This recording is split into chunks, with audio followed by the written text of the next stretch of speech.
Welcome everyone to the PJScast. I'm your host Pierce, alongside of my good pal Dylan. So we're recording a little earlier than usual, and Dylan, you've completely lost your voice for the most part. You were at where were you at on Saturday? So me and my buddies had tickets to the Royal Rumble Hell on yeah, Saturday at Tropicana Field. That was hell yeah, a the lot of Trop, fun. baby. Lost my voice in the process, but gaining it back just to lose it again tonight because I'm going to Monday Night Raw also. So Fuck yeah. just not gonna have a voice till probably Thursday. But such a fun time.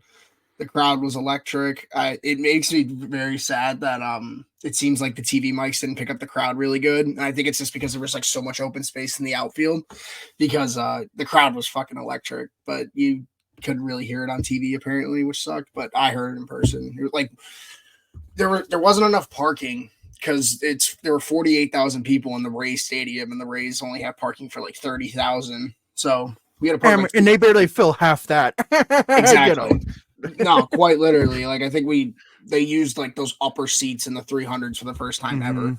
But we parked like 2 miles away and we're walking up, so we were like 15 minutes late, but we could hear the crowd when one of the returns happened, like 4 blocks out, and I was just like, yeah, this is gonna be crazy. Holy smokes!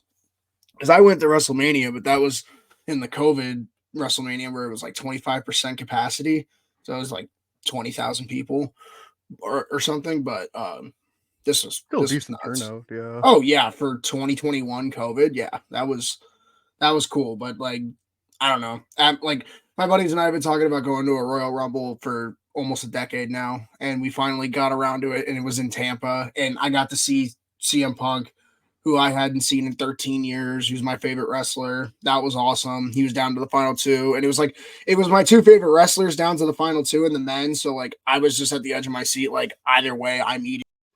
But the way they finished it, it was incredible. Like I'd start to finish, such a great show, and I had a blast. Like pay-per-view wrestling in person, just wrestling in person is a whole nother animal. Like watching it on TV is fun, but I don't know, man. You go in person and you hear the crowd start chanting, and like you feel like you can just feel every bump in the ring. Like it's a fun time. It's really fun. And our seats were like right above the entrance. So like when the rumble starts, you see everyone walking out, and we're like right above them. And then at the end, when like Cody did like his big face off of Roman, Roman was sitting in the press box right under us. So it looked like he was pointing at us. It was really funny, but Oh yeah. it was a great time. I'm glad you had a good time. Like I've never really like I feel if I got into WWE, I enjoy it because I know Reagan, who also really enjoys it. Like she wasn't a fan till recently, and I'm guessing you've been a fan for pretty much your whole life of it. But I feel like that's something I could get into and get interested. Not I just haven't really ever got into it, but I feel like if I I watched it or whatever, I could get into it. Yeah, honestly, I would just tune into like WrestleMania this year if you haven't watched it, because this is going to be a really good card this year, and it'll be on Peacock. So you can, if you have Peacock, you can just stream it. If not, there's always streams you can download. You know what I mean? But it like Hell yeah, you just pirating. start as a casual fan, and then you find stars that you gravitate towards, and that's what brings you in. Honestly, I remember when I was younger, I wasn't really into it, but then there was like it was CM Punk and Edge that got me into it, because those are Well, CM the Punk is from Chicago, right? Or like he's a Mhm. huge like Chicago fan. At least I don't know. Yeah, he I know was. he's a Yeah, Blackhawks fan. he's Yeah. he's from the north side of Chicago. Like Hmm. he's through and through Second City Saint. Like that's his whole nickname. Um, and he does the pregame things for the Hawks now. It's pretty crazy. Like the pregame video. And he's always repping Hawks stuff and like all the behind the scenes videos. Yeah. That's always cool. But like Edge is a big hockey guy too. He's a big Leaf fan, and like it's He was on the Dangle podcast. I remember that. mm-hmm.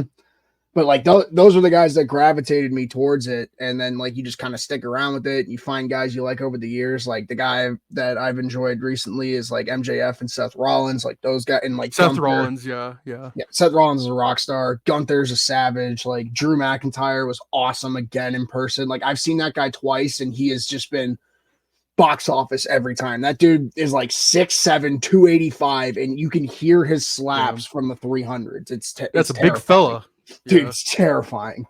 Um, Oh, dude, it's just a blast. I'm not saying like jump head first in, but like what I was doing with Rose lately, like if we ever hang out again, I'll show a match or two, like some Mhm. of my favorites. Like that's what I Just kind of put do with my your friends. Yeah, dip your toe yeah, in the just water. You know what I dip your mean? toe in the water, then you can slowly submerge. Yeah, I know Seth Rollins because there was that one Twitter clip from a few years back where he's like, no, no, no, no, no, no, no, no way, That's pal. not how this works, That's not pal. how this works. Yeah. Seth Rollins is also a big Bear fan, ironically. So Damn. he did like the whole the Bear the Bears did their schedule release last year, like to the show The Bear, and like Seth was one of the guys in there. That was funny. I guess we can transition to our next topic on that note. Everyone's favorite Super Bowl, the Kansas City Chiefs and the San Francisco 49ers. Now it's a damn shame that it couldn't have been Detroit because it would have been Taylor Swift versus Eminem in the Super Bowl. Yeah. Friggin' I don't know. If you're complaining about this Super Bowl, I think you're just a hater. Because like on like just from a matchup standpoint, this is gonna be such a good matchup. Like, Well, it's two of the best teams, right? Like there's a yeah, reason. it's a rematch from four I ain't years no ago. football They fan, just but have you a know. different quarterback. And that team being the Niners. But like Mahomes looks unstoppable right now. Reed and Spags are calling just unbelievable games on the offensive defensive side of the ball. In particular, Spags. I just think what he has done the last 3 weeks, in particular, shutting down Tua, shutting down Josh Allen, shutting down like not even shutting down Josh Allen, just holding Josh Allen to a limit. And then I mean, just making Todd Monken look like a Pop Warner coach last night against Baltimore, who's the OC for Baltimore. Um, the hats off the Spags, and then you got the Niners where it's Shanahan just proving to everyone that his system reigns Brendan supreme. Shanahan? No ways in football too. Yeah, at It's least he's got one of his team winning. Am I right? yeah, God, fuck Brandon Shanahan. But I lost my train of thought. Uh, Sorry. it, the Niners, the big thing that the Niners had shocked me though is the last two games. Like Kyle Shanahan's whole mantra in the playoffs is he's been a notorious choker. Like he was the OC of the 28-3 game. He choked a 10-point Oh lead in the Super man. Bowl in the fourth quarter. Like Oh man. he's done these big colossal chokes. In the last two games, he's come back down 17 twice. Um, Shit. All right. Tremendously impressive. Redemption arc. I think that like for as good as the coaching performances are on for the teams that won, I really want to get into particular what happened for the losing teams because I'm sorry if my team lost like either of them did, I would be not in a good place because there was this coaching malpractice all over the place in Baltimore. Like I got schooled on both sides of the ball. Defensively, they locked down in the second half, but the offense just couldn't do anything. And that's on the OC, that's on Lamar. They went away from the run game, which was the main thing that Buffalo did to keep them in the game the week before. And you know, the Ravens are one of the best rush teams in the league. Like it, and then they fumble on the one. You throw the pick in the triple coverage. You just threw 10 points off the board there, and you lost by like 7. Like that could have won you the game alone. Yeah, Baltimore game sucks. And then you look at Detroit. Detroit was up 24-7 at halftime. You had their fans booking tickets to Vegas at halftime, which, like, first of all, 17-point lead. You would never catch me doing that. No. And then they come out in the second half so flat-footed, just bad play calling all over the place. You're going for it on fourth down when you're in field goal range with a lead. Like, keep adding points. Like, I stress this more than anyone when I watch football. And I don't care if it's old school. I know the analytics say go for it all the time. If you were like inside the 30, just kick the fucking points. I don't care. Unless you're like on the 1 yard line and you have a money play, I don't care. I don't care. You're gonna overthink it and you're gonna F it up and you're gonna leave points on the board and it's gonna bite you in the butt. And I could say that for both teams that lost in the conference championship. In particular, Dan Campbell, he left 9 points on the board and you lost by 10. You lost by 3, but the last touchdown was like the garbage time touchdown. But I don't know, man. There's gonna be a lot of teams looking at themselves in the mirror. The Lions, it's gonna be tough because they're gonna lose their offensive coordinator, who I think is the driving force of that offense. So that's like we just saw it with the Eagles this year. Like the Eagles lost their OC and they were clueless to end the year. So and like teams before that, Dan Quinn lost in the Super Bowl. He lost Kyle Shanahan. He got fired 2 years later. He was never the same. So let's hope Dan Campbell's got a good backup plan for his OC because he's definitely losing one. And I got to think Baltimore's losing one of their coordinators as well. So probably McDonald if he gets a coaching gig. But who knows? It was a good weekend of play overall, but there's just underlying aspects of championship weekend that are going to get talked about. Like the reffing was not the best, especially in that Baltimore game. It was really rough down the road. But at the end of the day, I think it just comes down to coaching. Like the game plans were better for the Chiefs and 49ers, and the Ravens and the Lions had a lot of looking in the mirror to do because they both could have won those games. Well, obviously the 49ers and Chiefs have been great teams recently, and even Baltimore, haven't they won a Super Bowl in like the past 10, 15 years? Oh yeah, they won in 2012 with Flacco. Yeah, I remember that with Joe Flacco. Yeah, I remember that. What was it with the Detroit Lions? They hadn't won a playoff game in over 30 years, and they haven't been to the championship game since what, the 60s, 50s? Like it's for the been a Super while. Bowl, yeah. Well, they've never been to the Super Bowl. Before that, they went to like the Damn. NFL championship. Like if we're gonna go that far back, the Bears have like 10 of those. Like it's just pointless. But yeah, like I don't know. Like and also like anyone in like the division who is rooting for the Lions, I can't get past that. I'm sorry, you will never catch. That's like Pierce. That would have been like us in the Stanley Cup final in 2019, being like, I really want to see the Blues get one. Like no, never. Like it was cool to see him when I'm like, okay, cool, St. Louis got a couple. I'm like, yeah, go St. Louis. Yeah, like I'm not rooting for the Lions to win. I don't care. Like it was cool for the city, but maybe don't colossally choke in the second half when you have a 17-point lead and everything was going your way. I don't know. Take it from someone who did it twice this year and once against the Lions. It's not fun. It's not fun. Or yeah, against their team. It's just a lot of looking in the mirror this offseason. That's all I'm gonna say. Who do you think wins? I think the Chiefs win. Just how do you bet against? You can't bet Mahomes? You can't bet against Mahomes. Mahomes is. They showed his stats. He's had 17 career playoff games, and they showed a stat line. It's an MVP stat line. He completed. He's got 4,800 passing yards, completing 68% of his passes. I think it's 42 total touchdowns and 7 picks. Like it's an MVP season in the fucking playoffs.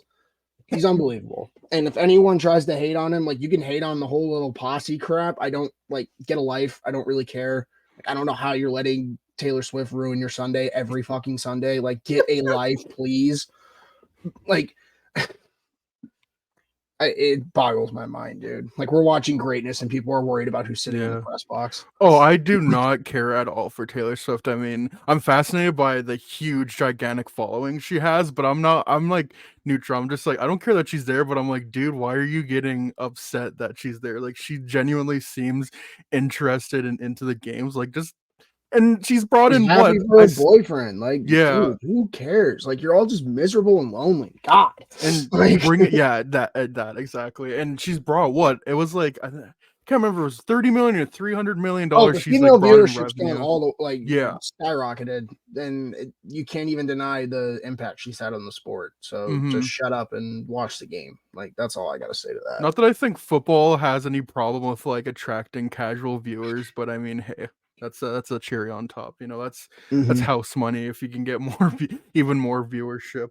Yeah, and at the end of the day, like this is the most marketable Super Bowl. Like you got the MVP versus the guy who got picked last year. Like it writes itself, dude. And like Kyle Shanahan, Mr. Irrelevant, is that what they call it? Yeah, like Kyle Shanahan gets another crack to beat Mahomes and Reed in the Super Bowl. This time with a new quarterback. This time arguably with a better roster. Because they've added so much more over the last 4 years since that Super Bowl. Like, and the Chiefs have they've gotten better in certain aspects, but they're not that air raid offense that they were a couple years ago. This is a completely different Chiefs team. So they'll beat you methodically. They're turning into the Patriots right in front of our own eyes, and no one's. Patrick Mahomes definitely taking the torch over from Brady. Like, there's he couldn't beat him, but he took the torch. Like, they were like at the handshake line. This is yours now. I won't let you know, Tom. Yeah, like he's about to win. He's about to win his 3rd in 5 years. So that's crazy. Back to back too. It'll be his fourth in 5 years too, because he lost the one against the Bucks. So Damn, It's an incredible run he's on. And then on top of that, he's made the conference championship every year. He's been in a starting that's quarterback. crazy. That's crazy. Yeah, it's unheard of. It's unheard of the success he's having right now. He's got a first ballot Hall of Fame career at Already, 27. yeah. Yeah. Did you know he was drafted by the Detroit Tigers in 2014? Jesus Christ. Well, his dad played baseball, I'm pretty sure. Yeah. And Mahomes was a pitcher. Like you could tell by the way he Yeah. uncorks that thing on the run. Oh, Like yeah. you can tell that all these quarterbacks that are so good, like run on the run, they were pitchers. Like I'm watching Caleb Williams tape right now, and I know this guy was a pitcher back in the day. He just like could do the swivel shit, or he was a shortstop or something. You know what I mean? Because he Yeah. has to twist his Tom hips. Brady was a catcher in the Expos organization once upon a time. Dude, Russell Wilson was in the Yankees org. I think Kyler Murray, of course, was the top 6 pick with the A's, and then became the number 1 pick. Like, Yeah. it's not a Jameis Winston played in college, like on both. Like he was a pitcher, a power hitter, and a quarterback. Like, it's crazy. They're like Tom Glavine, who pitched for the Braves and is a Hall of Famer. He got drafted by the Kings in like the second round. Like he was a very good hockey player, but obviously went on, had a Hall of Fame Yeah. career. Then he won a couple Cy Youngs. So yeah. Like, And I make just more want money.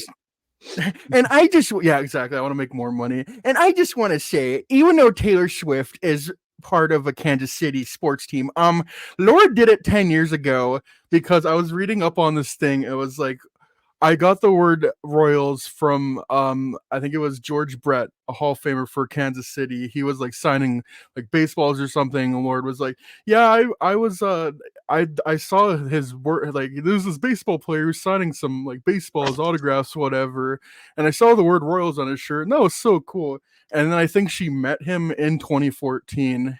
And she got like a jersey and all that stuff, like Isn't that when the autographed. And Royals then won too? yeah, I was gonna say the Royals made the World Series in 2014, lost to the Giants, but then they won next year in 2015. Yeah. So Lord helped the Kansas City Royals get to back-to-back World Series and then win one in 2015 while beating the Blue Jays. Anyways, Take that, liberals. Put that, yeah, the liberal media will show Taylor Swift, but not Lord. What up with that?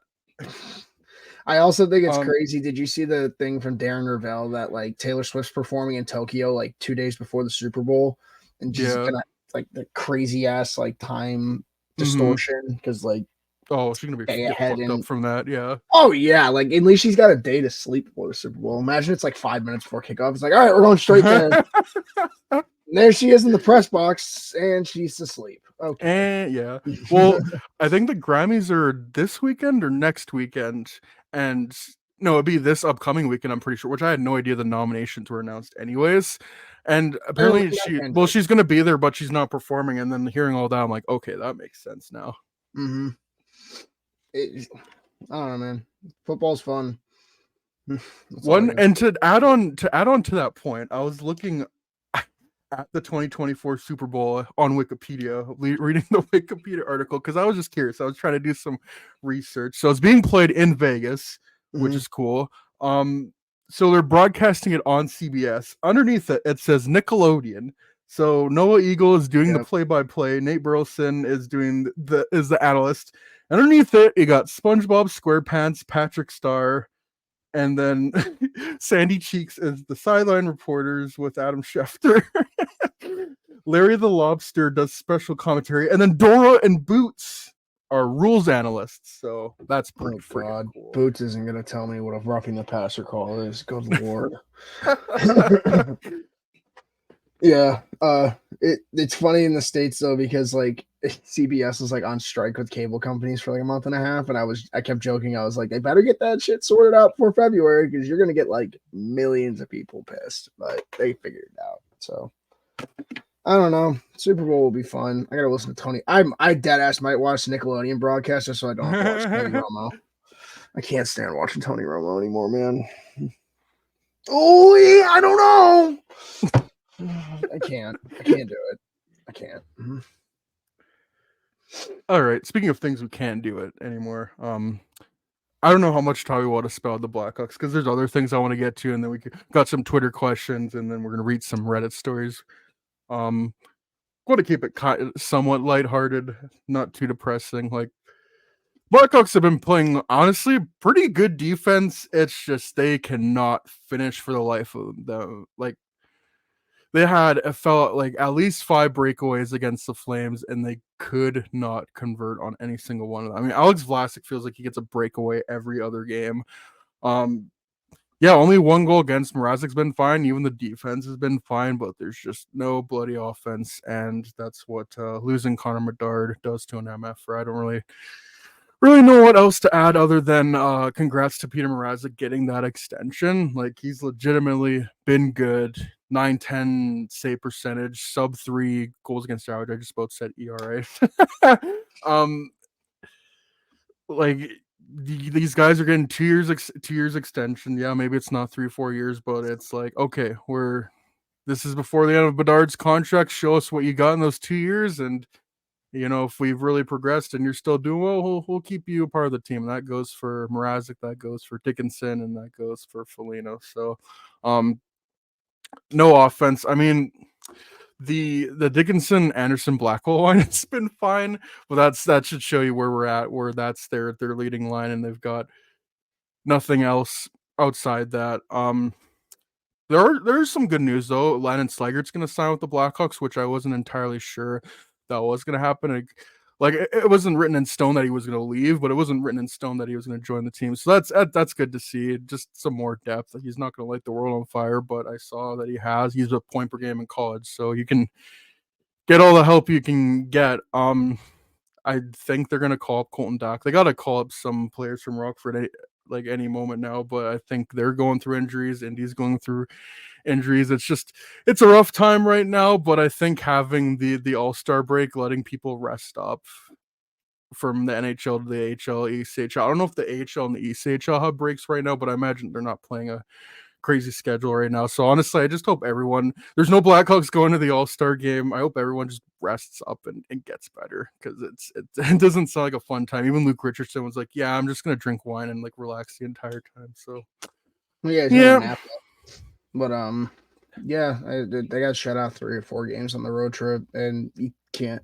The worst game they played is when they scored. So it's bleak. But I don't know. They're kind of like locked into a top 4 pick at this point, top 5 at they're most. in last place right now. Like they somehow surpassed the Sharks in terms of crappiness, which I didn't think was possible because the Sharks like lost a lot of games, but I think they've won a couple as of recent. So Sharks are just streaky. That's their thing. Like they go on like those 15 game stretches where it's like, oh, we'll play decent, but then nothing. it's gonna be terrible. Like Yeah, yeah.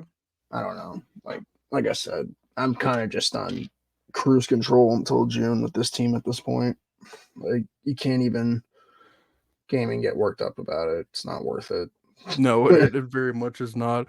Even March, like I don't think they're gonna do much at the deadline. They might make a couple moves. I saw like on 32 Thoughts that they're looking at the Blackhawks might take a look at Kuzmenko. I don't know.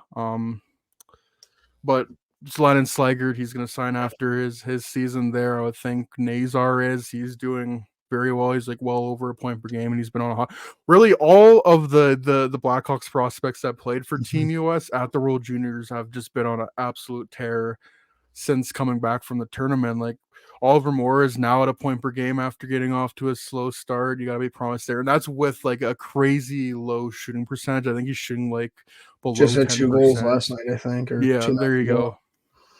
So you'll get So, some good regression to the mean. So mm-hmm.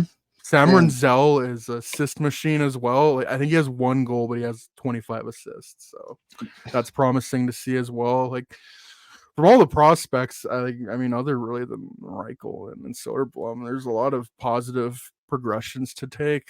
It's just, yeah, it's when your team is consistently getting shut out, it's unbearable to watch. So, but there is help on the way. We've kind of talked about it. We're very much looking forward to after the deadline we start seeing some of these guys come up and play for the Blackhawks. We might even get a couple guys from the CHL, maybe not playing on the NHL team, but getting a few games in Rockford, just getting a taste of pro hockey, and then obviously the draft lottery, and then the draft in June. And it's January right now. It's hard to be like get excited, but it's all going to be there sooner than we think it is. So I don't know if you got anything else to say. We can wrap it up because there's no sense in talking about this team for too long when we've kind of said the same thing about them the past couple months. It feels like. Yeah, not much to say. Yeah, not much. You said everything I was going to say, so we're good. Yeah, no, don't need to spend more time on them. Um, let's go to a team that's doing well and locked up a player who had a bit of a slow start to their career, but has really found their game in Philadelphia. And with John Tortorella as the head coach out of all people, Owen Tippett signed an 8-year extension worth $6.2 million AAV. That's pretty damn good. Um, got drafted by Florida in 2017. I remember when like going into that draft, he was kind of touted as Phil Kessel, where excellent shot from the right side, right-handed shot, but really doesn't do much more than that. And I think he played with the Steelheads in the OHL, played a few years there, then kind of worked his way through the Florida system, but he never really, got it going there. Then he got traded to Philadelphia for Claude Giroux. I mean, looking back on that trade, like that's pretty good for Philly. Like at the time, it was very hard getting rid of Giroux, a lifetime Flyer, and what felt like not too much from back then, but now fast forward, Owen Tippett, he's very productive, and like you're seeing flashes. Like he's still got a great shot, but you're seeing like highlight real goals from him and everything. Again, playing with Yeah, but John his hockey Turtle, IQ is bad, so you know. this like, did you see that tweet? Sorry. I did not know. Oh my god. Yeah. Okay, so I didn't mean to cut you off, but like, Oh no, I need to hear this. as soon as Owen Tippett got this extension, I think it was Drew that sent it to the chat. Andy and Rono on Twitter, like every time Owen Tippett Oh, goes you mean off, the guys that got in beef with Dom Lishers? dude, they talk every time, like basically every time Owen Tippett scores, they talk about how bad his hockey IQ is. Like it's just they always bring up how dumb this guy is, quote unquote, on the ice. Like, oh, he could be so much better if he wasn't clueless in his own end. And then like it's always like right after he scores a goal, and I'm just sitting there like, you could have like a Taylor Radish on your team, but you have a guy that's getting you 30 goals a year, and you're finding Or a Phil Kessel, like he was like, touted as. oh Yeah. no, it's empty calorie goals. You know what it still is? Goals. Like, Goals are goals, geez, man. Hardest Louise. thing you can do in this game. Yeah, it was ridiculous. Like I'll have to find the tweet later, but like, Jay Fresh clears all of them anyways. My king. there's like 5 tweets about it within like a 2-week span when he's trying to get extended, and then they got the 8-year deal, and they even brought it in when they were talking about the 8-year deal. I was like, dude, he got paid. Like they must have done something right. Bro, like he's a winger. He's getting goals, he's getting points, and like I mean, his IQ, yeah, like defensively, it's probably not great, but he's a winger and he's making these great offensive plays, these highlight real goals. And you've got, John Tortorella type of hockey, like from what I've seen and heard, like they're not bad defensively. Sean Couturier is back. Like, why can't you focus on these great stories that the Flyers have? Like, Drysdale's fit in well. I mean, there's the whole Carter Angle thing. We'll talk about it more later, but their backup Samuel Ersson, I think his name is. He's been doing great as well. Like, there's a lot to be happy about Philadelphia, and they're I think second in the Metropolitan right now. So it just feels like that thing of, oh, good team. We got to complain about something. Let's complain about the guy who's got almost 20 goals through 50 less than 50 games and had 50 points, almost 30 goals last year. So I don't know. Yeah, Good signing, good extension for Philadelphia, who have overall been like a good good story. Sorry, what were you gonna say?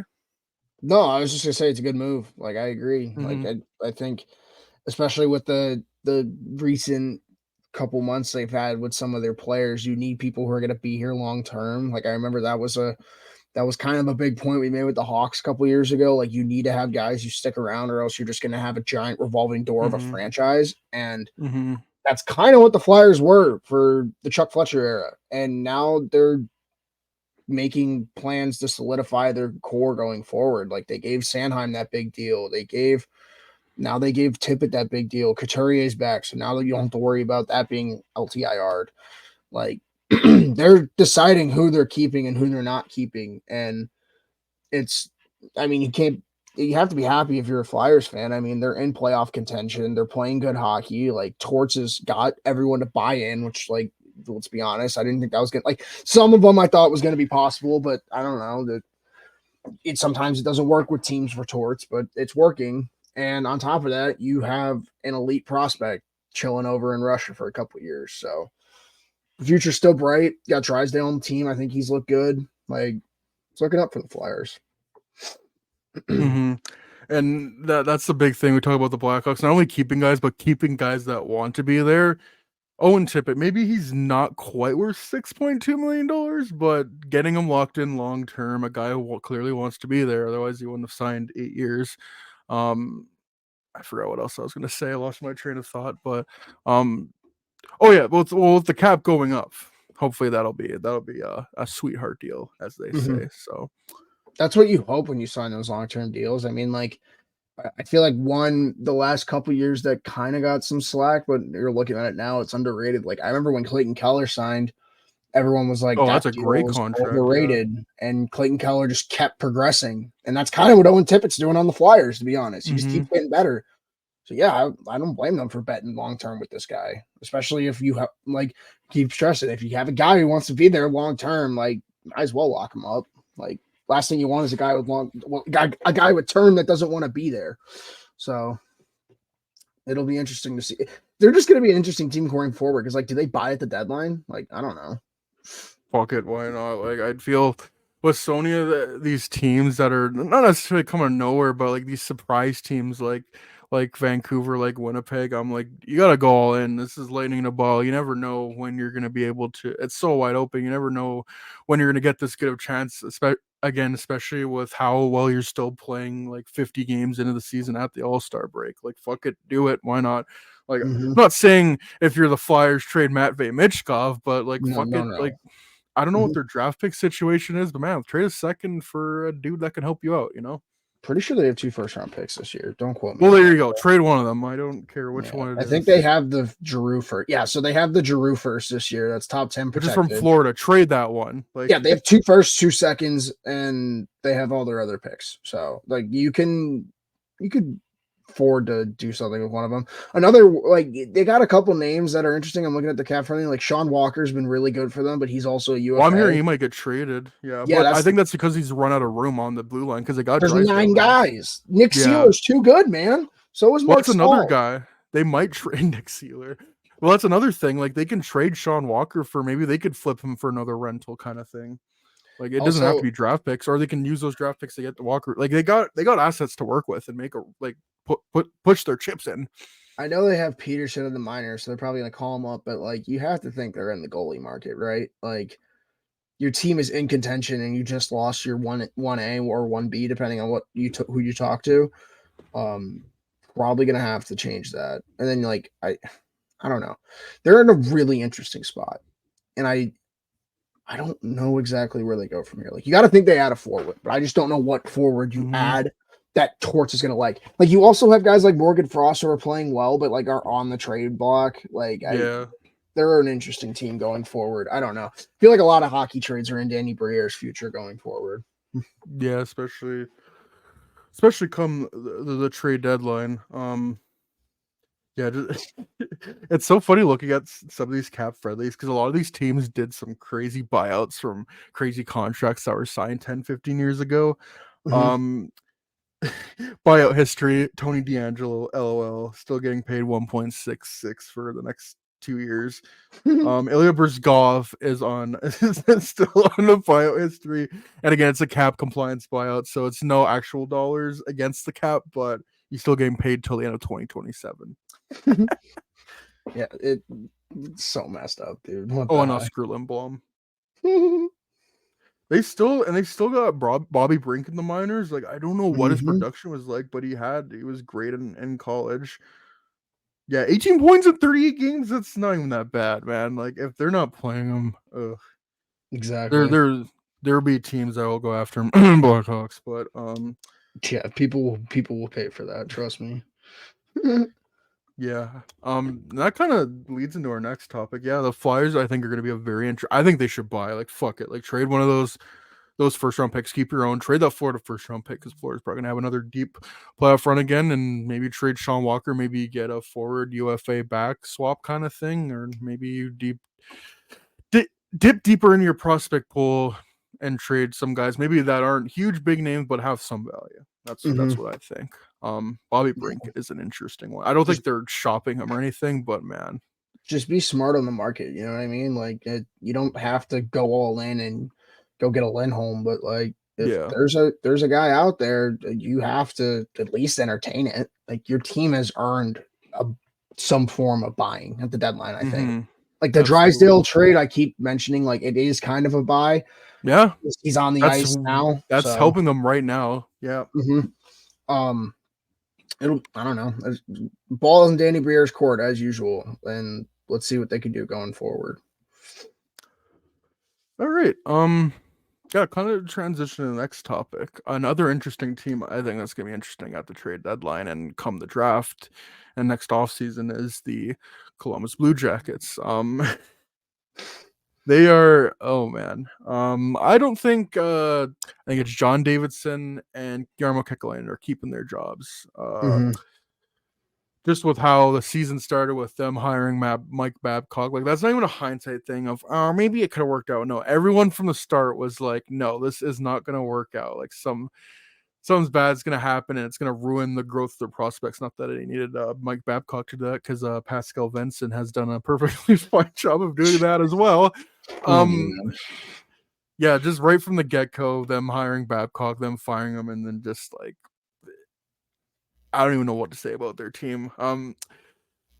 They keep saying they need centers, but they'll shift Adam Fantilli to the wing. I don't get that. They're playing Yeah, because Boone Jenner. Jenner has to Like, play center, the guy who's played wing half his career. Like they make and no who sense. the fuck else is playing center there? What? And like Kent Johnson is being yo-yoed up and down. It feels like same with David Urich, which is the big one. And he even had quotes of him saying, "Oh, look at these guys from my draft year, Simon Nemec and Kevin Kurchinski. Like they're playing big minutes. They're getting power play time, and like he's barely even played. And he's right. He's got a point. I legitimately saw some people being like, "Oh, he's so entitled," and then there was a Blue Jackets founder playing like, yeah, he's probably one of the best defensemen on the team, and that's with them, making the trade for Provorov and And and Severson. signing Severson. Yeah, absolutely, and the fact like they're not playing him, like, oh, they got a lot of decisions to make. Elvers Lincoln saying he wants a new scenario, which is a nice way of him saying he wants a trade. Um, I man, I really do think this. If like Seth Jones was making $2 million less than what he is now, I feel that trade would be looked upon more favorably than it has been. It never will be, but I feel people like, okay, maybe Columbus didn't make out as well as I thought. We thought they were going to be, especially me, because Adam Boqvist, he's decent offensively, but it just seems like he hasn't found his footing. Cole Sillinger's like, I think he had a good first year in the NHL, but hasn't been great. And I forget what else they've done, but like Jake it's not Bean like they got with one of the picks. Like mm-hmm, I mean, they did something with them, but I don't know. nothing amazing. Like there's I nothing don't where know I'm if like, it's a oh bad fuck, trade all around. Looking back on it, yeah, I mm-hmm, mean, kind obviously of, Columbus yeah, has time. They have like they have a 20 and a 19-year old. Like they can get better, but oh yeah, I don't know. Like I keep saying it. Like I don't know how Jarmo Kekalainen can keep this job with the way he goes. Like he's not. it looks And if so that's because bad. I think he's up at the end of the year, and if that's the case, fucking get rid of him. Yeah. Oh no, you have to pay him for an extra 6 months when he's not here. Like get a grip, you At least guys. I think he's up at the end of the year, but either way, he is not. Like, there's no way he has a job past Mm-mm. like the draft or like before the draft. Like no way, bro. Like you can't let him have another draft. You can't let him take another top 5 pick. For God's sakes, we haven't even talked about it. He was yo-yoing Kent Johnson earlier in the year too. Like Mm-hmm. they have no plan right now, and the guy they have behind the bench stinks again. Like I Mm-hmm. don't know what else to say. Like you can't blame Vincent for this. Yeah, I can. Like Dude, he fucking sucks. Patrick Laine just checked into player what is it called? Player assistance or whatever. Like Which by the way, all the best to him. I genuinely hope he gets yeah, better. I It hope fucking sucks. Like the comments of like, oh, he was playing too much Fortnite. It's like, why do you think hockey players never want to show any personality or like give any kind of look into their life? Because some people don't take this shit seriously. Like this no. guy wants to get help and like That's all you need to know. You don't need to be like, oh, I wonder what it's for. Like, oh, it's probably because he did this. No, like, but yeah, It it's doesn't pertain to you. Like, no, just yeah, wish the best for him. Like, it's that's the all you can worst. do. Yeah, Oh my god. And like there's that situation. There's the situation of they don't know how to ice their back end properly. Like I feel like the obvious move to make right now is trade Peak, get a pretty decent value for him because he's a pretty good defenseman for a contender. Like I'm looking at a team he's like right-handed and big. Toronto, and they That, could yeah, I was gonna say that really could get use a that'll guy get like Andrew yeah. Peak. But it would also allow them to play the kid defenseman that they have. Like it's not gonna get easier. Like Matejchuk's gonna be ready soon. Kuhlman should be ready soon. Like they're gonna have to make some decisions on this back end, and the fact that they can't even find ice time for Juracek is concerning. It's Yeah. very concerning. Like I don't know why he made those moves for those two defensemen. It like yeah, you're trying to contend, but I don't know, man. It's bad luck. It's a bad luck, and that organization continues to be in limbo.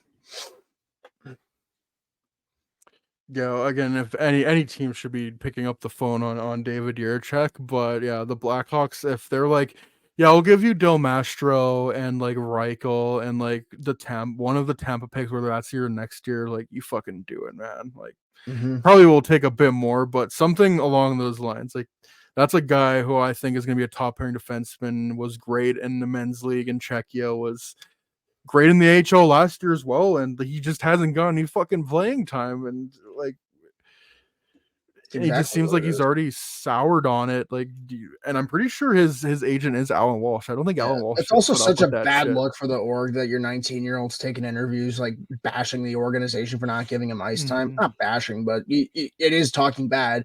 He's And frustrated. Yeah, I'm sorry, like he is yeah, frustrated, but there's a lot of organizations that this would never get out. You know what I yeah. mean? I don't know. Leaky ship. Leaky, yeah, bingo. Like they need to. That starts at the top. That's all I'm gonna say. And I'm talking higher than Kekalainen. That's Davidson now too. Like it Yeah. has to Oh be. yeah.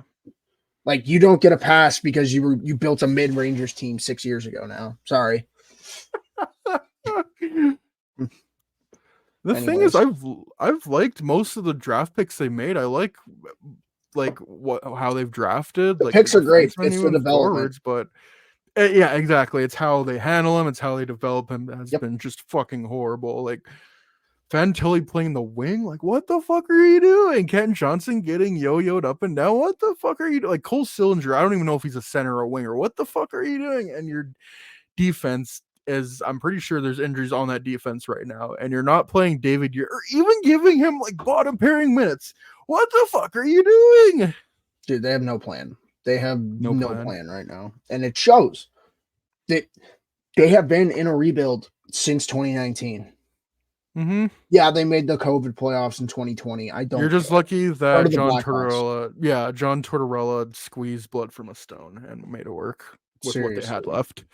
Like we keep joking about it, but like it's crazy how Yarmo's not a good GM when Stan Bowman's out of the league. It's crazy how that works. Anyways, Yeah, I would. There's a few teams I would put on this list. Like I feel Philadelphia, I think is on like the good end of they're going to be an interesting team, but I feel like Columbus is on the other end where it's like they're going to have to make some changes. Like this oh, can't big keep changes happening. too. This isn't like full. This isn't the changing the deck chairs on the Titanic type situation. Like you might have to get a whole new engine in here somehow. I don't know Mm-hmm. how, but you're gonna have to figure it out because I'm sorry, I'm not gonna watch this franchise waste Fantilli, Juracek, Ken Johnson. Like they have the talent to be good. And we're not even mentioning like Johnny Gaudreau and stuff. And Like, Patrick Laine, yeah. Well, we did, but yeah, you know what I dude, mean. like Like they on have, paper, yeah. Zach Rowensky, like on paper, this team should be way better than they are. They wanted to push for at least a wild card spot, and at the beginning of the year, I think there was the reason that they could do that, but they're back at the bottom of the barrel again. There's no structure. There hasn't been Yeah. structure since Torts left. Funny how that works. Hmm. Um, they're like, oh, we wanted more running gun with whoever was there last, and that didn't work. And now, Fuck, what was his name? Brad Larson, I think it yeah, was. and Yeah. then like they're not making actual coaching changes. And then they try to make one with Babcock, which wouldn't have even made a difference. There are better coaches out there right now that can implement a system. Jay Woodcroft, I think could Yes. work well with the Blue Jackets. Dean Evison, like there's actually a few good coaches on the Dude, market Dean right now Evison that is are yeah. exactly what this team needs right now because Dean Evison will bring structure to the fucking team. Like, I don't know, man. I don't know. I'm just gonna get really frustrated if I'm watching these prospects get wasted. Because if I'm them and I'm like 3 years down the line and this team is still stagnant, like why am I here? Why am I here? Why am I wasting the Especially in prime? Columbus, in Ohio. Like Columbus is a nice city. That's not even the Yeah. point. It's Oh yeah. just like Yeah. I I want to win a Stanley Cup, and I'm not going to win one in Columbus at this point. And maybe that's a Mhm. different case in 3 years. Maybe they get a new direction. Maybe they get new, not ownership, but like a new president, new GM type Yeah. thing, and Yeah. it New just philosophy. yeah, new Yeah. philosophy, top to bottom. Like we've seen it happen before, where like teams start having an actual direction. But like, like we said, how do you trust Kekalainen with a third rebuild? Like this is his third one now, Hmm. and the previous two got him a playoff series win. Like, dude. Oh my gosh. Yeah, it's like rarely should you ever let the GM that made the mess clean up the mess, and I feel the Blackhawks did that like 2 or 3 times with Bowman. Yep. And again, it's funny to link those two back together. How like they've been able to have such job security. Like I think Kekalainen's been with that organization at least 10 years. It's Might because they be don't have expectations, I feel like they don't, it's not like we look at the league right now. We have seen so many teams just fire their coach. Like, look at the Oilers, man. They didn't even give Woodcroft a full year. They fired him. 16 in a row, 16 in a row, and they I Yeah. think they've won like 80% of the games since. Dude, they haven't lost in Fucking over a yeah, month. It's yeah. insane. Like it's crazy what happens when your organization has a plan and everyone buys in. Like even if none of us agreed with it at the time, it worked. Like obviously there's times where it won't work. Like we're looking at Minnesota right now. They're kind of teetering after the Hines Hmm. move, but you don't know until you try. You know what I mean? Yeah, Hell, Boston let go of Bruce Cassidy and now they're one of the best teams in the league. yeah. Like you can fire your coach Oh, and you speaking of can fire your ridiculous GM. winning records, Montgomery has something like 80 plus wins in like 110 games as coaches Bruins or something crazy like that. Yep. Yep. Uh oh man, it's just not a And good fucking look. Vegas fired Gallant, they fired DeBoer, and then they got Cassidy and him. Gallant's Like it's out there right now if you want him. yeah, that's another Like guy. Hmm. there's so many better coaches out there, and you're just deciding like they're deciding to sit on their hands to the offseason.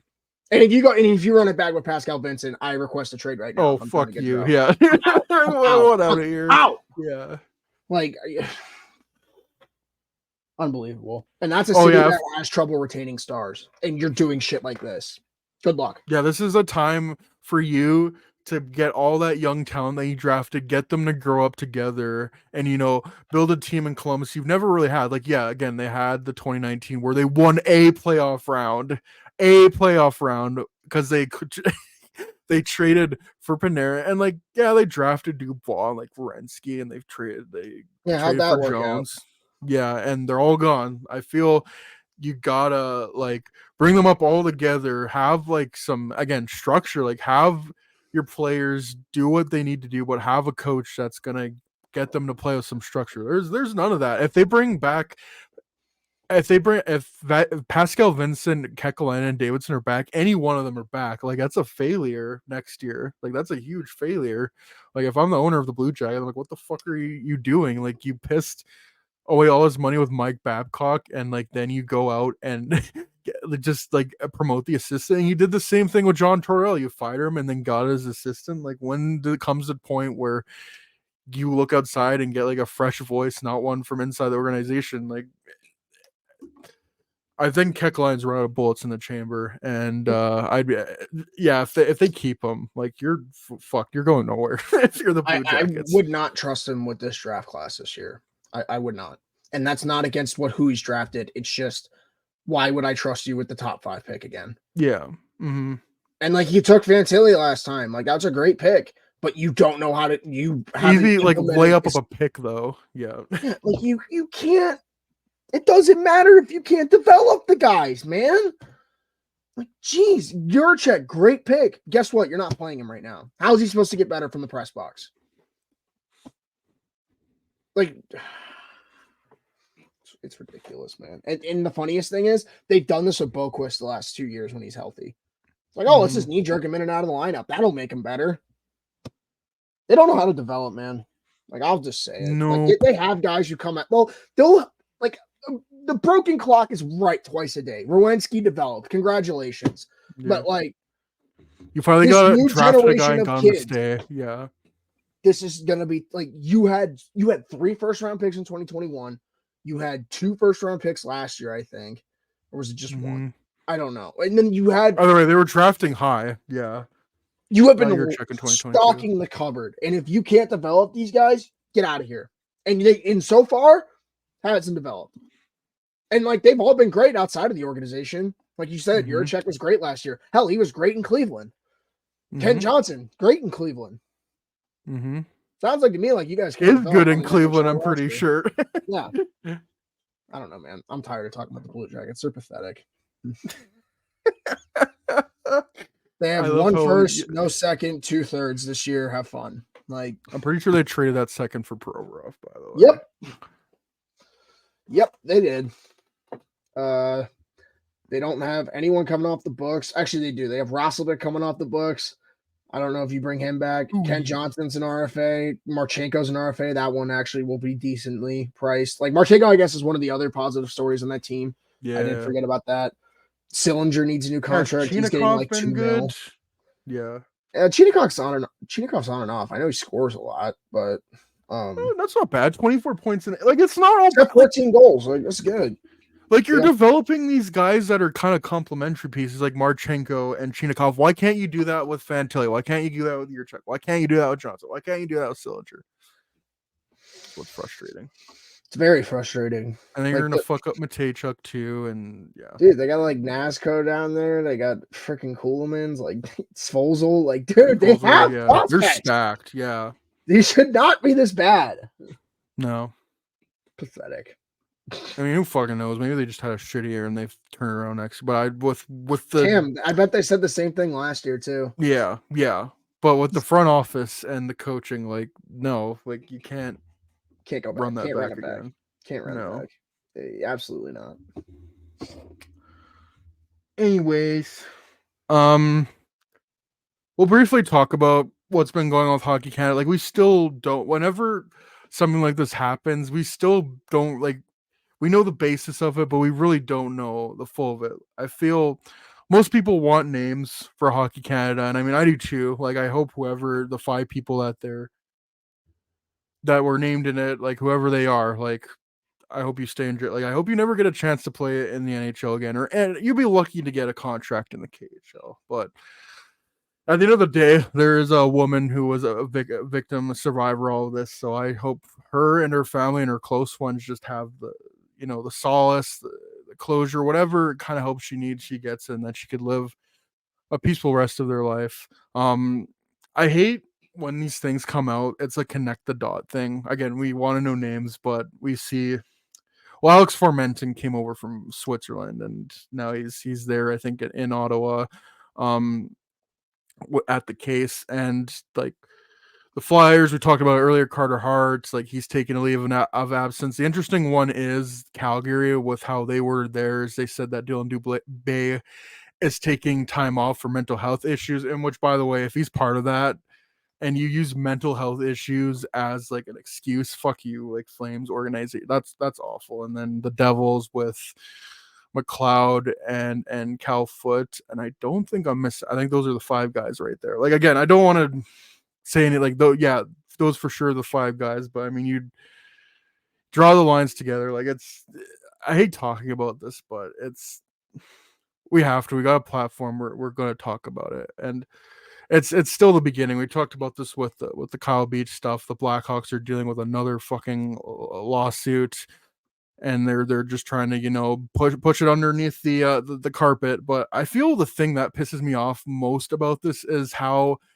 not only the NHL talks about it, but the fucking insiders. The timing of the Salt Lake City news getting out, like that announcement of Hockey Canada coming out, and then like, oh, Salt Lake City, they really want to get a team there. And then Pierre LeBrun is tweeting out, in case you missed it, this is my interview with Ryan Smith, I think his name was, of SEG like, God, I thought Darren Drager was the water carrier. No, Pierre LeBrun took over that. Like, what the fuck was that? Like, one tweet of Hockey Canada was a retweet, and then him being like, the board of governors are gonna blah blah blah blah blah, this, that, and the other. And here's my interview. And like, he just kept going on and on about it. And I'm like, you guys are as we talk about the old rich white dudes that run the sport, like the people that are in it with it, like the fans, like with our gatekeeping, and then the fucking insiders with like, being water carriers and not reporting what actually matters, like ruins the sport as much as the old rich white guys does. Like it's so frustrating. It's never, that it's happened. It's how we handle these things. And when you're doing that shit, it's like, you're almost like you're just as bad as the people that fucking did all this and the Hockey Canada covered it. Like it's just, I hate it so much. I don't know if you got anything else to say about it, but I don't want to talk about it for too long. I think the most important part again is the victim survivor of this. But yeah, it's fucking frustrating, and we're gonna find more about it later. But yeah, Yeah, just listen to survivors. That's all I gotta say. believe in them. Yeah, There's not enough absolutely. information out yet for me to comment on any of this. So, like, I Mm-hmm. don't want to say something and then it comes out being that it's not that person. Like, I'm not Mm-hmm. the only person that's come to the police so far is Alex Formanton. So, Formenton. Yeah. and we kind of always knew that because he never signed with the Sens 2 years ago. He went straight to Europe. So, I feel like that one was the one that like we always kind of knew, but I'm not Yeah. Right away. predicting Yeah. anything else. So, No, I just I hate feel bad for the like victim because she's going to get yeah. brought into the light way too much over the next couple of years because Mm-hmm. of the incompetence of Hockey Canada. And Yeah, it's it's a fucking failure disaster that again, not that like you went six. Well, I think originally they like this came out in summer of 2022. So this has been going on for 2 years. I get justice, like there's no time limit, something like this, but no one in those 4 years like stepped up and came out or any of that. Like it's just again just a huge failure. And it like we talk about that. Anyone being like, "Oh, I was so right about these players," and like, "Oh, my player on this team would never do that." Like, fuck you. Like, this it's not the point, man. Like, your team, your player is not immune to hockey culture. So, like I saw someone go like, I just know Kale would never do this. Like, shut the fuck up. Like, you're such congratulations, your player isn't a fucking rapist. Like, Hulu what? Twitter, put your finger on the pulse challenge and fucking possible. I'm done, dude. I don't want to talk about this Yeah, anymore. It's just gonna piss me off. yeah, Some yeah. of Just you to need wrap to it. some of you need to give your fucking head a shake online. That's all I'm gonna say. That's all I'm gonna say. And this has been stated not just from this situation, but from multiple situations besides this. People Mm-hmm. just will take that first chance to either get attention or make a quick joke. How And I can I feel like make that's this just kind of about me? society at this point. It's kind of fucking Yeah, pathetic, in my opinion. But that's all I got to say about that. These aren't joking yeah. matters. No, agreed. Um, so yeah, that's that. I again, as more information comes out, like we'll talk about it. But it's so Of fucking course. it really sucks talking about it. But and it's hard to transition on any other topic from this. But we're gonna get into some Twitter questions, and then we're gonna end off with some Reddit stories. So um yeah, put out Dylan Schmidt and I will be recording a PJScast episode around noon today. So get some questions in for us if you have any. And there's a few people that replied. Drew, our good friend Drew at AJS Sock. He said, "I love you guys." Aw, I love you too. Love you too, Drew. Congratulations on being able to drive in a car by yourself, Drew. That's big. That's big life achievement. I'm serious. Bro, that's like that song by Olivia Rodrigo. Like when she got her driver. Is that him right now? Wow, that's crazy. Gotta go to Harvey's for your first fucking drive. Oh my god. I fucking saw that, and then someone quote tweeted it. It was like, "Man, Harvey's has been going off," and then someone was like, "2015 Mets fans be like." A little bit. um. So the first question, actual question, not just someone saying they love us, which I mean, I appreciate that, but actual question. From our good pal Boomer, who should the Rangers trade for to cover the third line center? Because it looks like Filipino got like he was dealing with the injury and then he re-aggravated that injury again. It looks like he's gonna be out the rest of the year. So that fucking sucks. Like a young guy. Like he was texting us in the group chat. Like it's not even a matter if he plays hockey again. It's like if he can like live a normal life because it sounds like he's been dealing with some head issues. So I wish him a speedy and healthy recovery. But yeah, if the Rangers, they're still first in the Metropolitan, man, they want to make a run, and they're apparently Vincent Trocheck has been great with the Rangers, and obviously Mickey Zibanejad is Zibanejad, but then you got a hole at third line center. Obviously, just looking at the trade market, the top targets available, I would just say fuck it and go Elias Lindholm, and then go Zibanejad, Trocheck, and Lindholm as your centers. You can do a lot worse than that. You got two Swedish centers in there. Another interesting one, because apparently he's getting a lot of tire kickings, a lot of rumors going around him, is Sean Monahan on the Habs. What do you think? One name that comes to mind immediately, I know we were just talking about him, Jack Rosselvik. I think that would be someone that would be integral to a bottom six like that. Problem is a lot of these teams that have like a center that would fit them, they're either in contention or just on the bubble. Yeah. So I don't know if they're gonna trade him. Because like if Nashville falls out, which they're not right now, but like Tommy Novak's gotta be a name you look at. Nick Bukestad's gotta be a name you look at. Like for Arizona, I think. Oh, speaking of the Predators, shout out to our boy Cole Smith getting a 2-year extension. That wow, happened. Isn't that something? Depending on what Washington does, I think Nick Dowd could be a good fit in that bottom six. I've seen that. That would be a good fit. Yeah, absolutely. I'm just like running through the names that are like kind of lower. Adam Henrique. Could you imagine Adam Henrique in the Rangers? That actually what be he a did to great them in 2012. Yeah. You could also go the route of I don't know what Pittsburgh's gonna do, but you could get someone off their bottom six potentially. I don't know who, but there's names out there.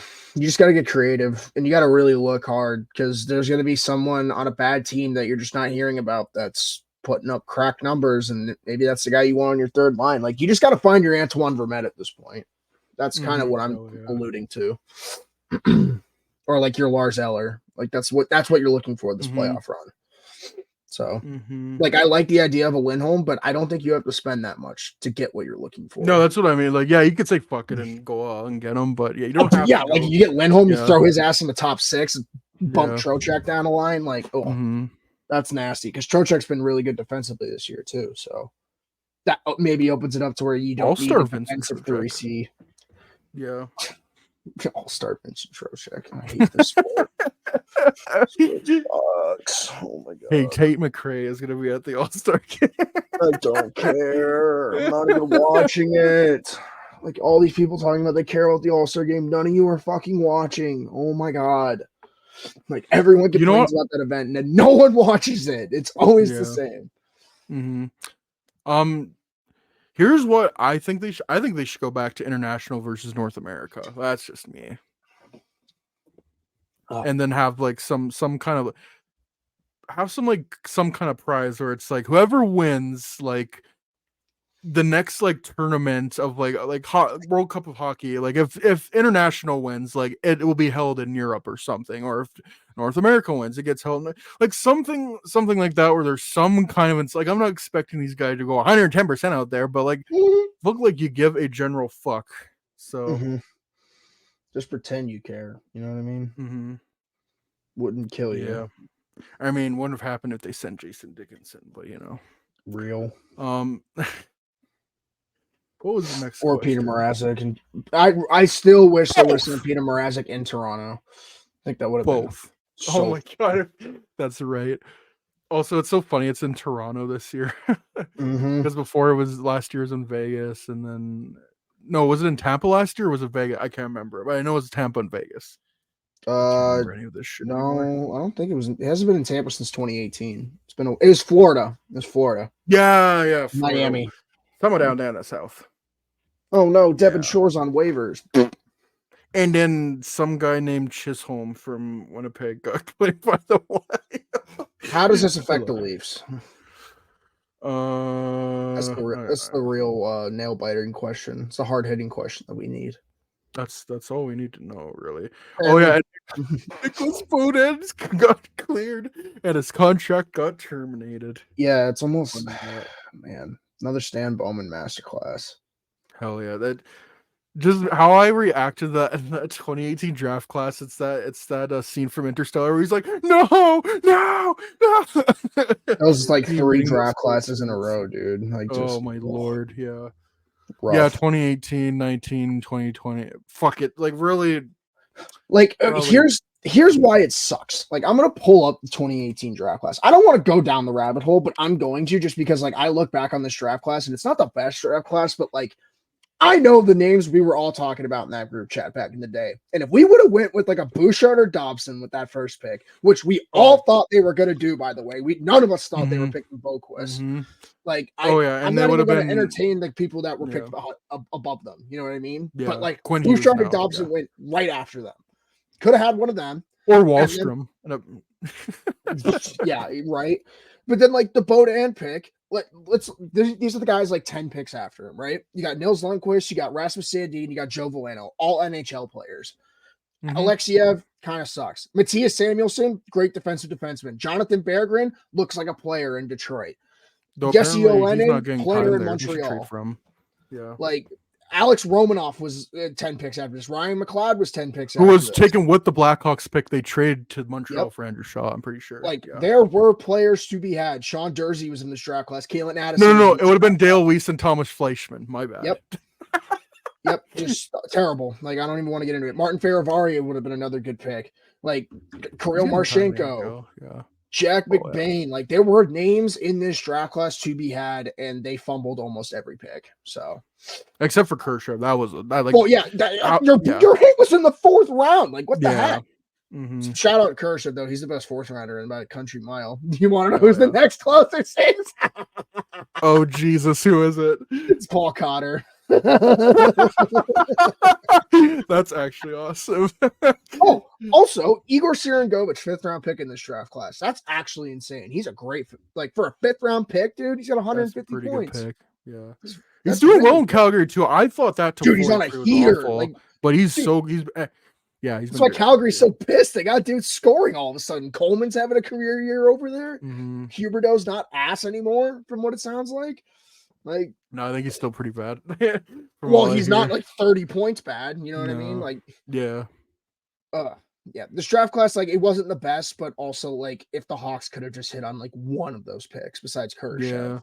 Mm-hmm. would have been huge. I still think that's like a huge like domino effect. Like, what if the Blackhawks drafted Bouchard or Dobson instead of Boakfist? Like, you're probably not trading for Seth Jones and who fucking like there's so many Yep. different routes you can go out back, but like that Seth Jones, I know for a fact that Seth Jones trade never happens if they get a Dobson or Bouchard. And I mean, like, look at Boakfist, and even in Columbus now, like, he's been on 2 different teams and he's had troubles figuring out. And meanwhile, Bouchard and Dobson, like, they legitimately can win. Okay, they're not winning the North this year, but like they're going to get nominated at least because that's Quinn Hughes Trophy. Yeah, Dobson's having a career year right now, and good for him because he's in a contract year. So get paid, bud. Bouchard's about to do it too. Like, talk about the 2 defensemen you probably shouldn't have bridged, and they did. Another one's apparently Keandre Miller's name is in trade discussions. If that's the case, can Kyle Davidson get his ass on the phone? Like, let's just set the left side for the rest of like time. Fuck yeah, dude. Like, I feel there was like, we didn't worry enough about like left-handed, right-handed, and then we kind of did the overcorrection where it's like we have to have left-handed, right-handed. Like, I don't give a fuck if we have so many left-handed. If Keandre Miller's out there, you get them. Like, you get skilled players, especially if when they're young. And I don't even think like I don't think he's on a long-term contract, but you still have him under control. Like David Yurchek, skilled player, like any skilled young player that you can have control over. Like, you have to at the least do your due diligence and get them on your team. Because could you fucking imagine Vlasic and Miller as your shutdown pairing? Like, dude, and then you could tell Mastro up there eventually too. Like, yeah, you could have 4 shutdown defensemen and rotate them. Because I could just like, oh, sorry. I was gonna say, and you just let Korchinski do whatever the fuck he wants. Yeah, then Korchinski can just be a effing rover out there, which is what he should be. Like, that's one thing that gets understated because they're not scoring goals, but Korchinski is creating chances left, right, and center the last month or so. Yeah, there's like, just not really the results. His confidence. Yeah, I'm excited to see him going forward. And I also think it's hilarious that Juracek's Absolutely. like, look at the guys in my draft class. They're all doing better and getting more ice time. This is BS. And I know I could do Also, that. Like, you're sending that J Fresh card of Simon Nemec, like, damn. yeah, Like, Nemec is stud. Like, I and mean, I remember back at the draft, I'm like, how cool would it have been if the Devils got Cooley and you could go run Hughes, Cooley, and he sure as your 1, 2, 3. But I mean, hey, having Simon Nemec ain't bad either. dude, the Like, right side 1, 2, 3 is Hamilton, Marino, Nemec. Like, that's about as good as it gross. gets. Like, holy, Gross, yeah. and they're all locked up Nasty. too. They're all locked Ew. up. They got Siegenthaler on the left. I'm Luke Hughes on the Luke left. Hughes. Yeah. And then like, oh no, our worst defenseman's Kevin Ball or Colin Miller. Like, oh yeah, then they got Colin Miller on the right side too, just in case someone gets hurt. Like Even if the The Devil, Devils need to get a goalie so bad, bro. Like, yeah. oh man, they need to get a goalie so bad. I feel we kind of like the thing of missing the playoffs in the NHL is not the end of the world. Like St. Louis missed the playoffs before they won the cup. Like Tampa missed the playoffs once before they, had their run. Vegas missed the playoffs before they won. Like sometimes I think it might be do a Wake up team call. well. Like if you're in the middle of it and you're just battling, so it might just be good to like take the rest of the year off and then like reload for next year. Like the Devils might make they still might make the playoffs, but I mean, would it be the end of the world if they miss the playoffs? I don't know. I don't I don't think think so. so. I think Like they said, just looking at the pieces, they have so many good young. They just need to find a fucking goalie. They just need a save. They don't even need a great goal. You just need a save. I would be banging. I would be all on the phone with Barry Trotz for the next month. Like, give me UC Saros, whatever it takes. Yeah. Like, you have the prospect pool to go after him if you want to. Oh yeah. And also, you're gonna have to make some adjustments to your forward core going forward. Like, I don't want to be that guy, but if Michael McLeod's out, like, you're gonna need a 3C. So, like, gonna have to start looking for that. And the thing with the Devils too is they're right in the mix. Like, that's the problem. Like, I feel like on both conferences, there's just this clusterfuck in the wild There's card. no clear favorite really in the NHL, right? Like it just seems gonna so separate wide eventually. open. Yeah. But that's Yeah, a good once we thing. get closer, we're gonna find out who's who's legit, who's not. Yeah. 100%. Yeah, I don't know how the fuck did we get talking about the Devils again. I don't know. I think we were talking of Simon Nemec's card. I just sent it in the chat. Yeah, That's what it was. Yeah, he's been so good. Simon Nemec. This question is from your brother. Would you bring Bedard back for the rest of the season or just cut your losses and bring him back next season? You have to bring him back. You can't stint his development. You can't. No. Bring him back whenever he's healthy. Which sounds like also he's not going to allow you to shelf him if he's healthy. So no, never. This guy's already trying to get back on the ice before his jaw heals. Like it's not going to happen. He can has government mandated ice time as treat. Connor Bedard, ice time. Oh my god. Yeah, the thing is, if he was out longer, like if it was like, oh, he's gonna be out 2 to 3 months, and this happened back in January, and you're like getting towards the end of the season, there's a few games left, and you're still unsure, then yeah, that's when you shut it down. But from everything we hear, he's on track, to be back in late February, early March. Like he'll be back by the trade deadline, so and he'll still have another month to play and like get those points off, and maybe win the Calder Trophy. So no, he's there as soon as he's cleared to come back, he's coming back. So, well, thanks for that question. On to this question from Zach. He says, "Why is Thomas Harley elite?" And I believe he meant Hardy Thomas. Kind of like we were talking about the New Jersey Devils. I've been kind of thinking recently, like, who are some of the most well-run organizations in hockey?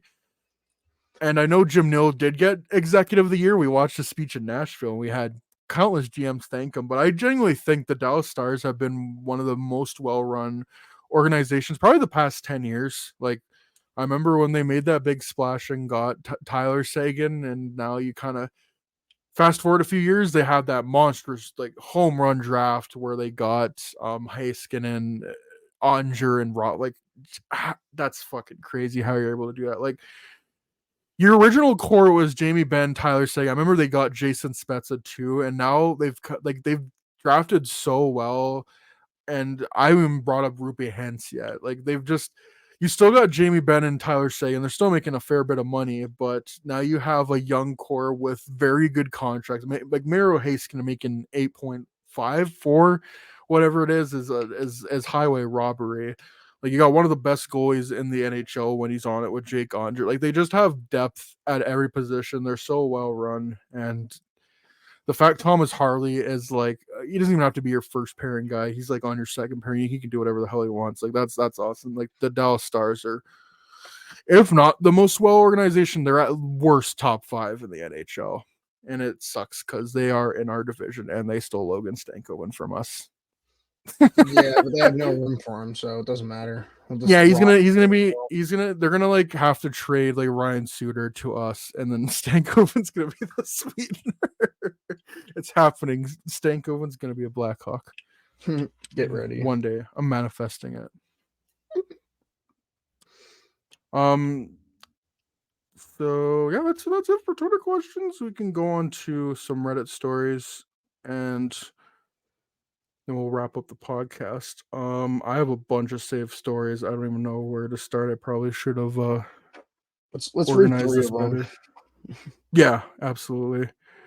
Just looking through. Hi, Stevie. Stevie already knows it's Reddit stories time. Oh, here's a good one.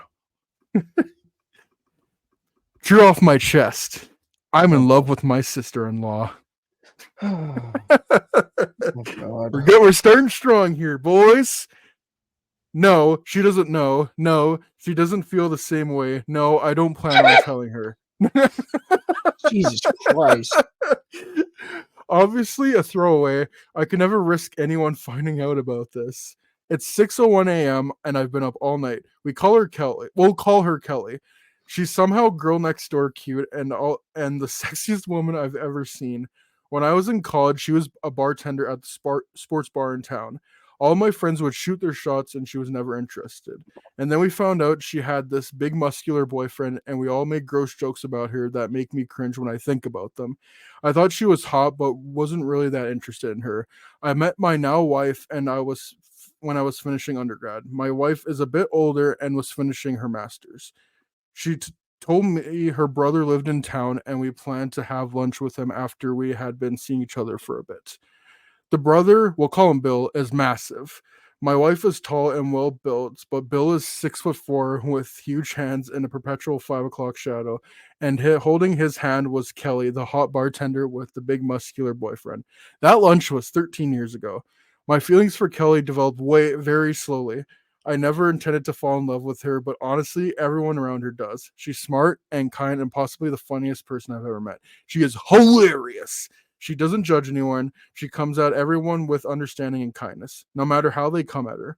And probably most importantly, she's a fabulous mother.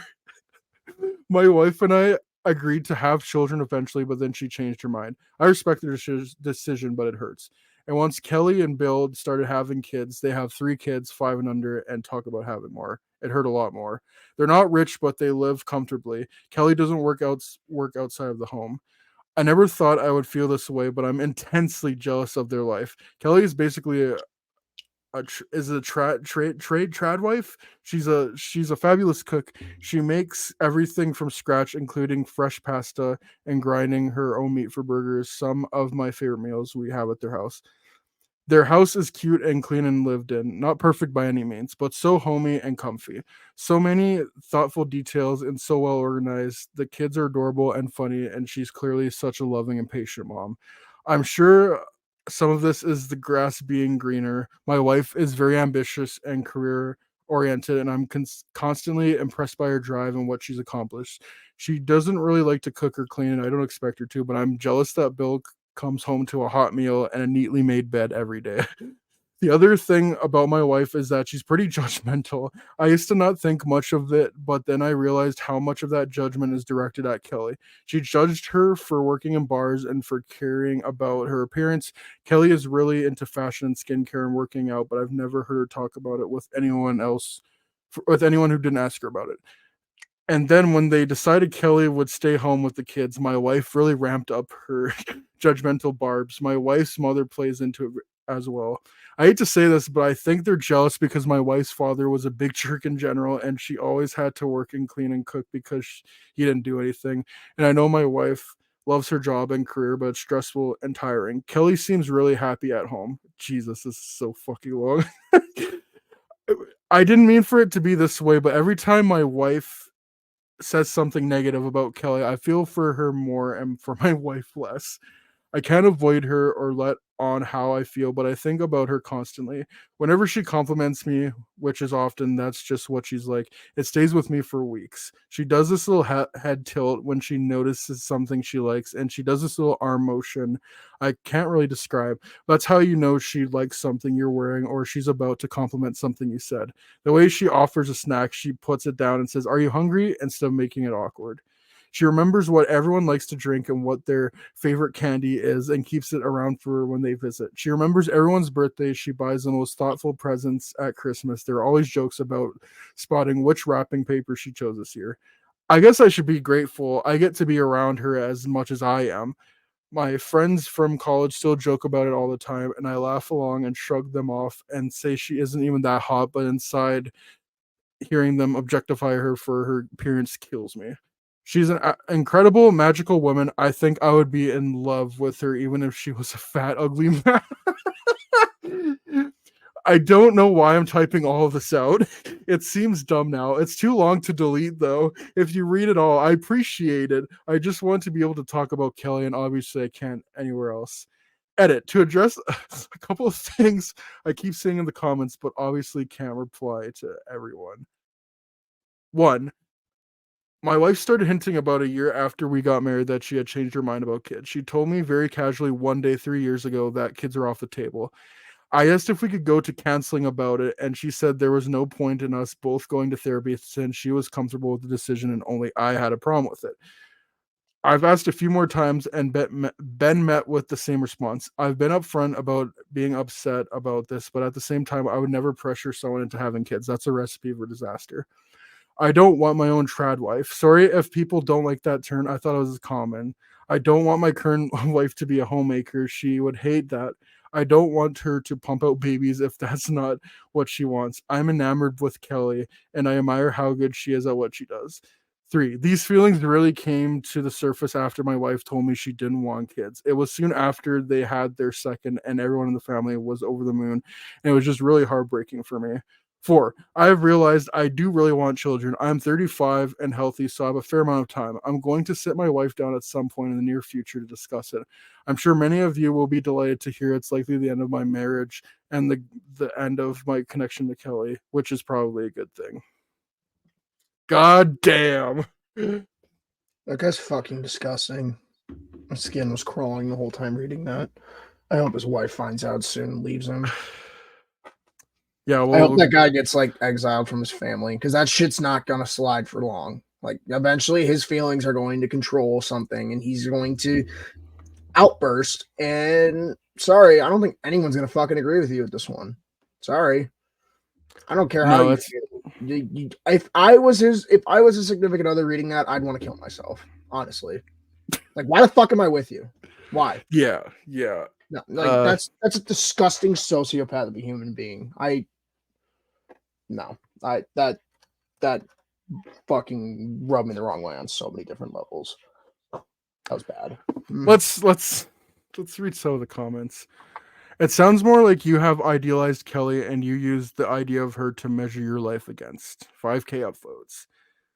Um Yep, this is idealization and infatuation. It is not love. Love is once your perfect idol of Kelly is broken and you realize that she's a fucked up human with her own annoying quirks and issues like the rest of us, and then decide to put the work into the relationship in spite of all the bullshit she puts you through. Love is showing up when you don't want to. Love is choosing to see the positive even though you could always focus on the negative. Love is showing up regardless how you feel. That's love. And it ain't Disney. Remember, the grass is always greener. You could just talk to your wife about how you're feeling. Maybe that could be a good start.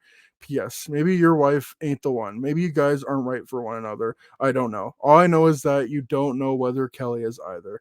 What you feel now is sad about what you allowed your relationship to get to, and you're fantasizing about a perfect tomorrow elsewhere. I think that's the big thing with me. Like, I would be like disappointed because I do want to have I want to get married. I want to have children. I would be disappointed if I made a lifelong commitment and then my wife says, "Oh, I don't want to have children," but it's not about me. But it just seems like again, like there's no communication there, and divorce happens a lot way more often than it should be.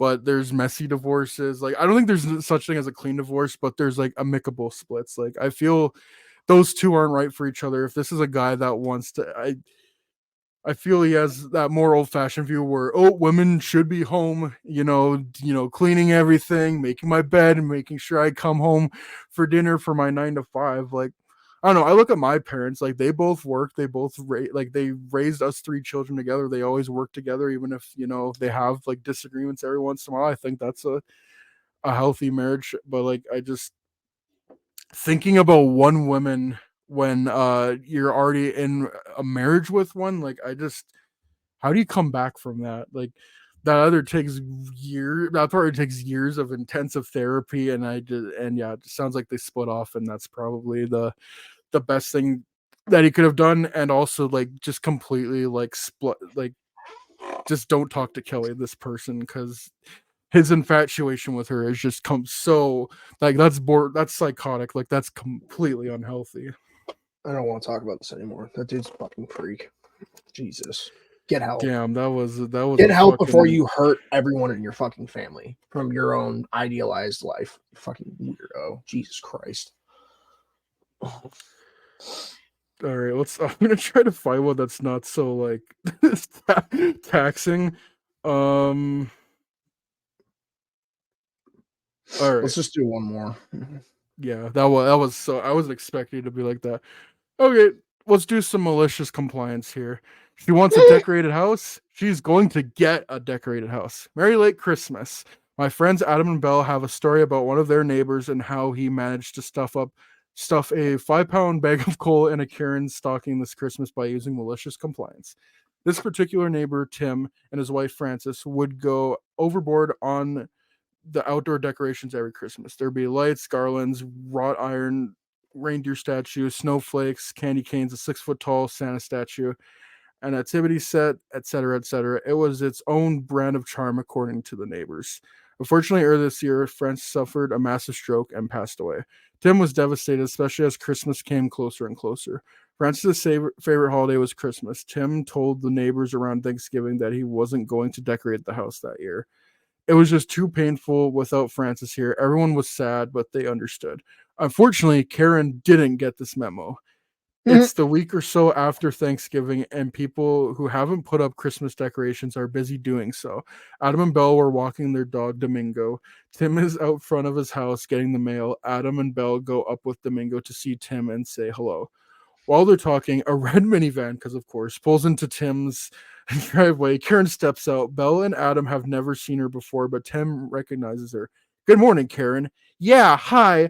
I was wondering if you were going to put up your Christmas decorations this year. Adam, Belle, and Tim look at each other uncomfortably. I'm not going to put up any decorations this year, Tim said. And why not? Karen asked. Christmas reminds me of Francis.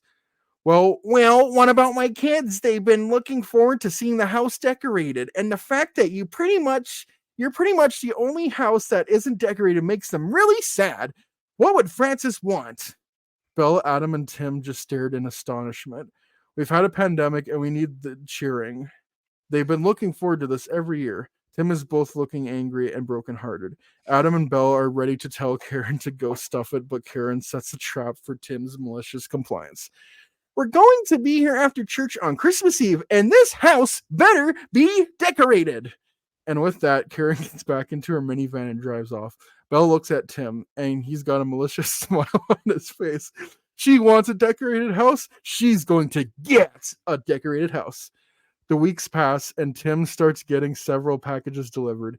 He also starts putting things up in the yard, but they're covered with bed sheets, so they look like Halloween ghosts.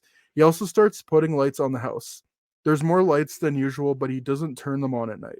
Karen and her minivan don't show up, even though Adam and Belle had alerted everyone in the neighborhood about her. Christmas Eve rolls around. Adam and Belle are invited to Tim's house for dinner and to watch the movie Scrooged. They are asked to BYOB. When they arrive, the curtains are drawn. Tim greets them with a big smile. They settle down and he details his plan, asking for their help. They're laughing at the end of it and eagerly agree. As they work, Belle notes that he's happier than they've seen him in a while. Tim says it's hopefully going to get even better. By this point, it's just light enough that they can see what they're doing, but just dark enough that you can't see what's in the yard. They remove the bed sheets and laugh at all the decorations that have been set up. There's a nice dinner and watch the movie. Midway through the movie, Tim's alarm goes off on his cell phone. He pauses the movie, looks at Adam Bell, and says, "It's showtime!" Everyone bundles up and they head to the sidewalk across the street. It's now pitch black and Tim's house still isn't lit up. There's the usual cars driving through the neighborhood, with Karen's red minivan being at the end of the line. Right on time, Tim says, taking a remote out of his coat pocket. They wait until the red minivan reaches the front. Tim presses the button. According to Belle, it was like the scene from Christmas Vacation when the Griswold's house turns on. There's red, white, and blue lights galore. The yard has eagle statues, stars, flags, banners, statues of liberty, etc. And the windows are lights that look like exploding fireworks. Tim grins and presses another button. All of a sudden, Star Spangled Banner begins to belt out through several speakers placed throughout the yard. As Adam, Belle, and Tim are laughing as the minivan stops in park, Karen gets out of the driver's seat and storms over to him. "What is that?" she shrieks, pointing to the house and looking about ready to blow a gasket. "It's my salute to all nations, but mostly America," Tim said. "Don't you like it?" "It's Christmas," Karen shouts. "I wanted you to decorate the house for Christmas." "You wanted a decorated house, Karen. You didn't say what holiday." "Own!" With that, Karen flipped them off, got back in the minivan, and drove off. Tim turned off the music and lights, and they head back to Tim's house to finish Scrooged. Tim told Adam and Belle as they were leaving for the night, "I think I'm going to decorate my house like this every Christmas." Francis would have gotten a kick out of it. Dude, they handled that way better than me, because I'm sorry, if some lady walks up to my house, like my house that I paid for to live in, and do whatever the hell I want, and tell me what to do to set up my lights, oh, that would not fly well with me. Not one bit. Not one fucking bit. You're either getting told off or the door's getting slammed in your fucking face harder than you could even imagine. Like, and if she had the gall to walk back up to the house on Christmas Eve, oh, we'll just make a little call to the feds, because I'm not doing this shit. You're trespassing at this point. I don't know you. Why the hell are you on my lawn? I don't care what you kids do. How does this pertain to me? Like, holy shit. Like, these guys have way more reserve than me, because I would have told them off so fast. "Oh, Karen, you want to tell everyone how to live their life? Why don't you go tell that to the confessional on Sunday?" "Oh, forgive me, Father, for I have sinned as I told someone to put up Christmas lights and acted like a fucking demon." Jesus Christ. In my red minivan. Yeah, I'm glad we got that story. That story was way fun. Like, that's a light way to end it, because Yeah. It'd be funny if he changed up the holiday every year. So like next year it's Easter, year after it's Thanksgiving. Halloween, yeah. Halloween.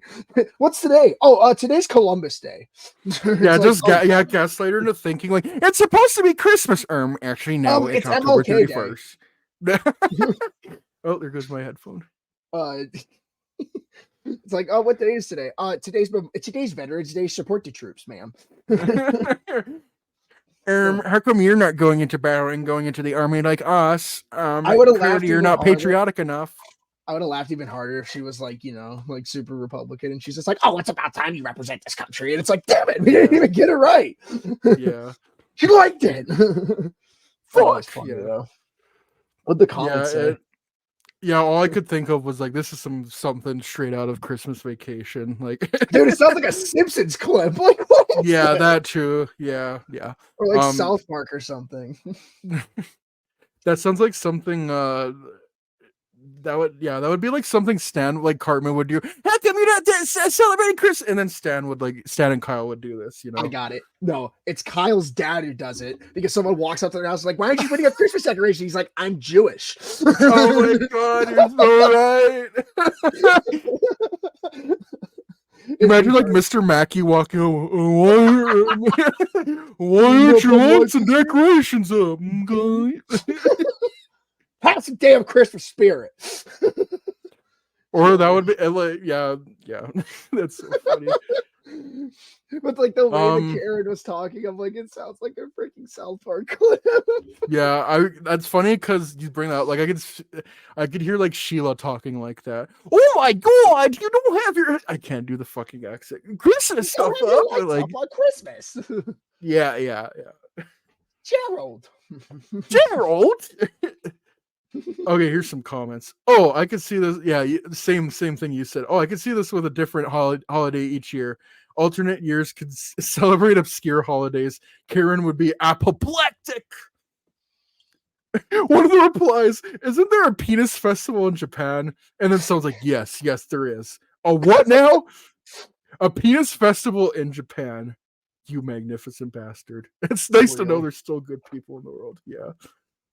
Oh my god! And I bet like all the other people walked up and actually got a good laugh out of it when they were driving through. They're No, like, 100%. look at Oh, the one person. yeah, she's like the one neighbor everyone hates, but like doesn't do anything about. I Literally, remember in she's one the of one who our old calls the house. police on everyone. Oh, I know. I remember in our old house there was this lady. So when we got the house, we knew the people that owned it before, and she was like, yeah, there was this lady come across the street and would like, because they would have like a daycare there and like babysit children, and like, she would come over frequently and be like, are you authorized to have this many children in your house? And it's like, why the fuck, what? Like, don't you people have jobs to do instead of coming across the street and like telling like people that are taking care of children? And then when we moved into that house, we would always get like notes left on our cars and like on our doors of your lawn looks like shit, and we knew it was them. And my mom was like super nice. I remember she came to the door one night, and my mom like super nice, super like just trying to keep the peace. And then my dad like came out and he's like, no, I'm not dealing with this bullshit. And yeah, and like we never heard from her again. So always be a good neighbor, kids. I think that's a good That's lesson to the take ending away from note. this. Yeah. It's a All good note right. to end on. Be a good neighbor. Be kind to your folk. Be kind to people you don't know, because you never know. Golden rule: treat others the way you want to be treated. Exactly. You don't know what shit people are going through. And if you can't Anyways, say nothing nice, don't say nothing at all. Yeah, that's what I was told in like junior high. If you got nothing nice to say, keep your mouth shut. I remember he would say it exactly like that, our principal, and we would all like yell it back like a chant. Hell yeah. All right. Yeah. Thank you all for tuning in. Give us a 5-star rating on your preferred podcast platform. If you're watching our beautiful faces on YouTube, be sure to hit the subscribe button, like button, and turn on notification bells so you don't miss anything. Yeah, Schmitty, it was a pleasure doing this with you. I hope you enjoy you're going to Raw tonight, right? Yep. Hell yeah. I hope you enjoy that then, my good sir. All right. Thank you all for tuning in and enjoy your Monday, y'all. Peace out.